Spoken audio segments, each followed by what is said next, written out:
Bonjour à tous, bienvenue sur le plateau de Avenir ADB. Je suis donc avec Camille Fall aussi, ma comparse, sur le sujet. Et aujourd'hui, nous recevons Julien Philippe de la société Piloc, qui est venu pour nous présenter cette solution un peu innovante et novatrice, on va dire, sur les activités d'administration de biens.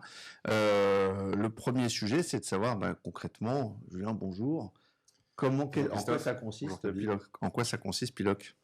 Tout d'abord, merci de me recevoir. Je suis ravi d'être sur ce plateau et être parmi les premiers invités. En quoi consiste Piloc? Alors, Piloc, c'est la première solution bancaire qui a été réfléchie par rapport aux enjeux métiers des administrateurs de biens et des professionnels de l'immobilier au sens large.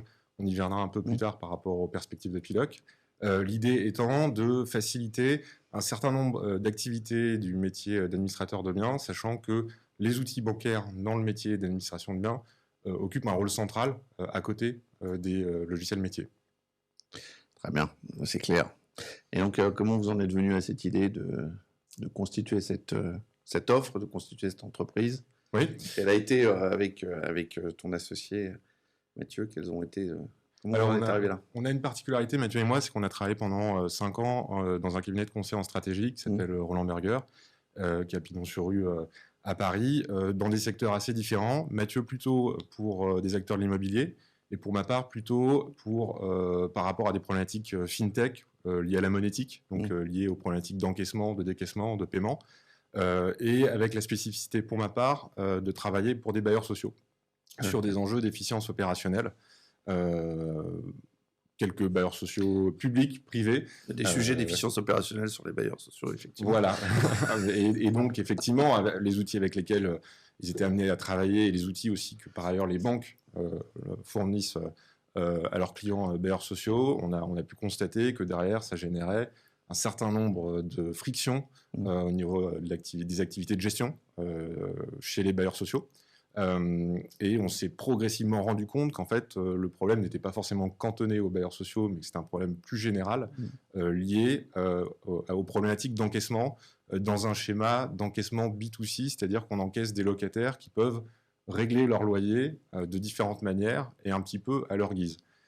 Et ça pose des problématiques en matière de rapprochement, ça pose des problématiques en matière d'automatisation des relances, des écritures, et ça génère un travail colossal au niveau des gestionnaires, qui est un travail de l'ombre, et des par comptables, ailleurs, et des comptables, qui est souvent un travail de l'ombre, qui est souvent pas forcément un travail ingrat, mais qui derrière génère pas forcément très chronophage en effet, et qui derrière en matière de visibilité du point de vue du locataire ou du propriétaire quand on est dans un schéma d'administration de biens, en termes de visibilité, c'est très très limité.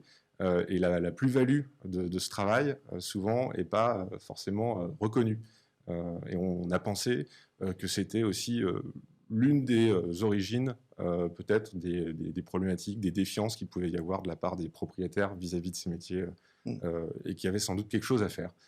Donc, on a marié, finalement, les expériences fintech monétiques, tous les outils qui sont aujourd'hui disponibles sur le marché, et ce qu'on a constaté sur le marché de l'immobilier et de la gestion, pour essayer d'apporter une solution spécifiquement dédiée aux enjeux de la gestion locative.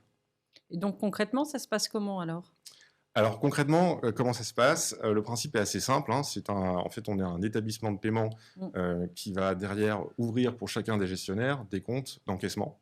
À partir de ces comptes d'encaissement, on va générer pour chacun des comptes payeurs, donc des locataires, des IBAN virtuels qui vont vraiment être la pierre angulaire de tout ce qu'on va faire. Donc, c'est ce qui va nous permettre de tracer tous les encaissements et de les associer automatiquement, a priori et pas a posteriori, comme quand on fait du rapprochement bancaire, à un compte payeur.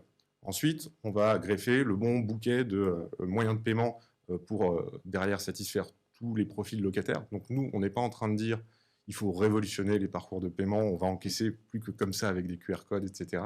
Non, on est en train de dire il faut proposer le bon bouquet et la solution pour le rapprochement bancaire, elle doit être technique. C'est ce fameux IBAN virtuel qui va permettre de mettre en place des prélèvements automatiques, qui va permettre de distribuer des RIB tout simples avec un IBAN virtuel nominatif aux locataires. Ça va permettre de faire... C'est ça, l'IBAN est complètement associé au payeur en fait. Unique, donc le payeur par payeur. Tout à fait. Exactement, c'est ça l'intérêt est pour le coup est multiple parce que là je me positionne en tant que gestionnaire, mais va y avoir un intérêt de raccourcissement en fait de cette chaîne, mais aussi un intérêt pour limiter au maximum les impayés de loyer. Exactement, tout à fait. Ce sont un peu les deux leviers qu'on a voulu activer avec cette solution. Le premier, effectivement, c'est réduire le temps qui est associé au rapprochement bancaire, puisque par définition, on supprime en tout cas l'identification du payeur, et derrière, ça facilite grandement, et on l'automatise pour partie, l'association de l'encaissement avec un appel. Et donc, effectivement, on gagne beaucoup de temps, on génère des automatismes au niveau des relances qu'on va nous venir faire par mail et par SMS avec des liens qui permettent d'initier des virements préparamétrés. Et donc, ça nous amène à notre deuxième levier, qui est de lutter contre les retards de paiement et contre les impayés. Les retards de paiement en étant beaucoup plus réactifs et en réactivant l'engagement payeur du locataire beaucoup plus efficacement parce qu'on ne dépend pas du rapprochement bancaire. Oui, bien sûr.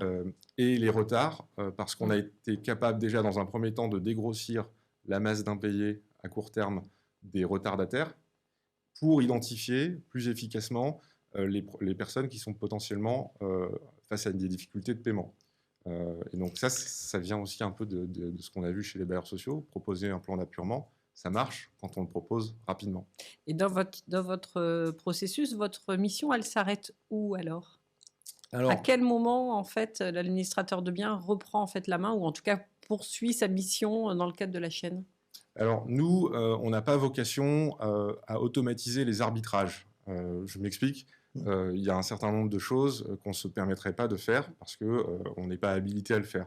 Donc, typiquement, dès lors qu'on constate qu'un montant encaissé par rapport à un locataire donné ne correspond pas, par exemple, à un montant appelé, on ne va pas se permettre, par exemple, de quittancer un loyer. Les relances, on donne la possibilité de les paramétrer, de les désactiver, de les customiser en fonction de ce que le gestionnaire souhaite faire.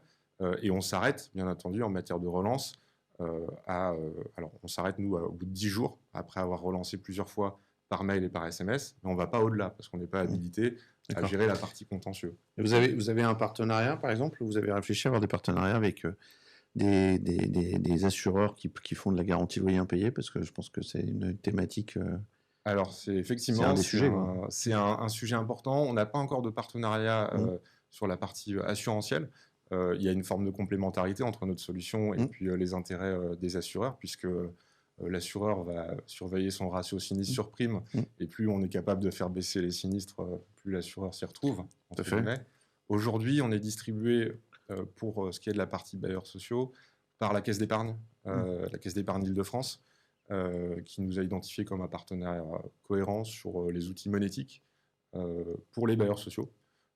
Aujourd'hui, sur l'administration de biens, on est en train d'installer la solution auprès d'un certain nombre d'acteurs, aujourd'hui une soixantaine de clients, et on cherche évidemment à nouer des partenariats et à associer notre compétence avec d'autres compétences pour faire de l'innovation d'assemblage. Ouais, alors justement, c'est typiquement les thématiques qu'on essaye, nous, de réunir en sein d'Avenir ADB, c'est de réunir plusieurs acteurs pour qu'ils essayent de réaliser des offres complémentaires. Concrètement, votre modèle économique chez Piloc, comment il s'organise ? Alors, on a voulu le rendre le plus simple possible, notre modèle de tarification, c'est-à-dire essayer d'avoir un forfait par locataire, par compte payeur actif. Donc, pour les petits administrateurs de biens, petits sans jugement de valeur, mais à moins de 100 lots à peu près, on démarre à 5 € par lot actif par mois, et on va descendre en dessous de 1 € par lot actif par mois pour les très gros administrateurs de biens au-delà de 1000 lots, sachant que par ailleurs, on a la capacité de descendre. C'est vraiment une question de volume. Ça comprend tout, ça comprend donc les IBAN virtuels, le parcours d'appel, de rappel et les relances, et ça comprend aussi le fait d'initier des virements par ailleurs. Vous avez un partenaire bancaire par rapport à ça pour ces IBAN virtuels ? Oui, alors nous, nos comptes sont tous nantis par la BNP. Ouais, d'accord. Donc si demain, c'est pas ce que je nous souhaite, Piloc venait à disparaître... C'est toujours un sujet quand on parle de paiement quand même. C'est toujours un sujet. Surtout dans le métier dans les professions réglementaires directement, puisqu'en fait, bien sûr. Nous, on doit répondre auprès de nos clients. Donc, mais c'est pour ça que, pour le coup, je préfère rien dissimuler. On est totalement décomplexé par rapport au sujet. Si demain Piloc ferme, les comptes sont hébergés par la BNP. D'accord. Okay. Donc c'est vous qui générez les IBAN virtuels. C'est ça. Et après, en concertation avec la BNP, j'imagine. Enfin, alors, nous, en fait, on passe par un prestataire qui met à disposition un certain nombre d'outils bancaires qui sont disponibles par API, que nous, on va derrière modeler, ce qu'on appelle tout l'univers du banking as a service, qu'on va venir modeler en fonction des enjeux des administrateurs de biens. Et donc, notre métier, il est vraiment là, en fait. C'est comment est-ce qu'on adapte les outils du banking as a service, du monde du banking as a service et de l'open banking, et comment est-ce qu'on les met à disposition, on les contextualise pour les administrateurs de biens. Et question qui fait mal à chaque fois, j'imagine, d'expérience. Comment ça se passe avec les éditeurs de la place concernant nos métiers? Parce qu'on a quand même... Alors, moi, j'ai encore une discussion il n'y a pas très longtemps avec l'un d'entre eux qui réfléchissent quand même à devenir non plus des simples éditeurs, mais des éditeurs intégrateurs, justement avec des intégrations de solutions extérieures. Alléluia, mes frères. Donc, comment ça se passe de votre côté? Alors, je suis ravi déjà de l'apprendre, parce qu'effectivement, on nous a dit dès le départ que ça allait être extrêmement compliqué. Nous, c'est complètement notre vision. Il y a deux éléments qui définissent le mieux notre vision, Mathieu et moi. C'est on croit aux professionnels et aux métiers, aux métiers historiques. On pense que ce sont des métiers qui sont en constante évolution, et donc on veut leur apporter quelque chose. Et on pense que l'innovation, elle doit se concevoir comme une innovation d'assemblage, et donc il doit y avoir une logique de plateforme. C'est le cas dans d'autres secteurs. On prend un Penny Lane, par exemple, c'est clair. Avec énormément de solutions. Si demain le métier veut évoluer efficacement et rapidement, il faut qu'il s'intègre. Comment ça se passe? Nous, on a des discussions qui avancent bien avec l'un des groupes leaders du marché. Ça prend évidemment du temps. Il faut par ailleurs qu'on continue à faire nos preuves. Mais je pense qu'on va parvenir à enfin mettre en place cette logique d'API et d'intégration API, ce qui est quand même un grand changement par rapport à comment on fonctionne aujourd'hui. On sent que ça change là. Depuis quelques mois, j'ai l'impression que on parle de plus en plus d'API dans notre secteur. Oui, mais ça, c'est quand même un grand changement. C'est un grand changement parce que moi, quand j'en parlais en 2017, on regardait avec des yeux ronds, quoi. C'est vraisemblablement l'avenir. Surtout, les passerelles aujourd'hui entre les logiciels métiers et les banques se font principalement par des fichiers plats, des fichiers CFON, etc. Ça fonctionne. Ça fonctionne en général dans un sens. Ça nécessite toujours autant de travail. C'est que du sens unique et voilà, beaucoup de maintenance. Beaucoup de maintenance, voilà. D'accord. Ok. Donc, vous travaillez dessus, mais malheureusement, vous n'avez pas encore une solution complètement interopérable, on va dire. Honnêtement, on a été agréablement surpris par la réception, pour ne pas les citer, c'est le groupe des Software. C'est les plus ouverts. Voilà, il y a beaucoup de choses qui se passent et on sent qu'ils veulent aller de l'avant. Donc c'est très chouette. On n'a pas entamé des discussions avec tout le monde parce qu'il faut choisir ses combats.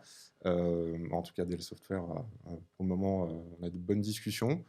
Ça va probablement prendre encore un petit peu de temps, ne serait-ce que de savoir exactement comment est-ce qu'eux nous utilisent pour mettre en place des automatismes et comment est-ce que nous, on définit aussi notre périmètre d'intervention.